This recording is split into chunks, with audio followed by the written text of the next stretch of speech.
Fear usually has a clear target. We recognize the sharp anxiety of a failed project or the sting of being excluded from a social group. Beneath those visible anxieties lies the quiet weight of isolation, the experience of being alone in a room while the rest of the world seems to move in unison.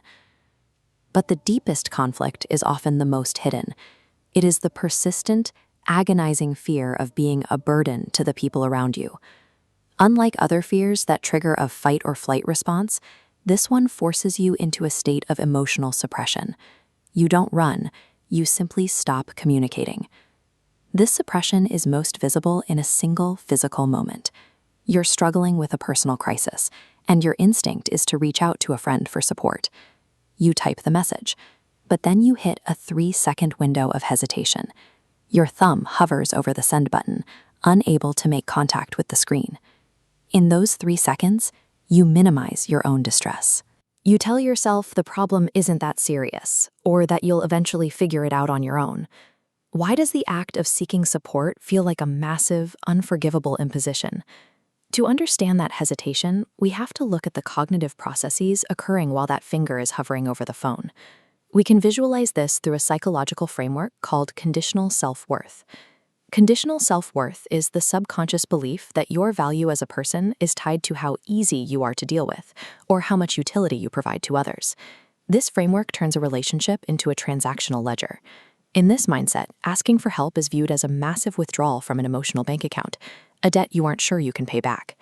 Under this internal accounting system, the fear of being a burden becomes a fear of emotional bankruptcy, leading to the eventual withdrawal of the other person's affection.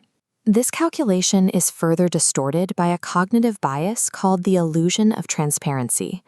The illusion of transparency is the tendency to overestimate how much our internal mental state is visible to others. When you are in pain, that pain feels loud and obvious to you. The bias tricks you into assuming it is just as obvious to the people you love, even if you haven't said anything. This leads to a painful logical fallacy. If your friends can see you are struggling and aren't offering help, they must not care about you. Deleting the text message becomes a way to avoid testing that theory. By staying silent, you prevent the possibility of a rejection you've already assumed is coming.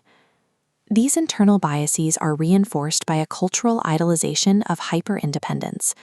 Hyper-independence is an extreme form of self-reliance, often used as a defense mechanism, where a person refuses to rely on others for anything.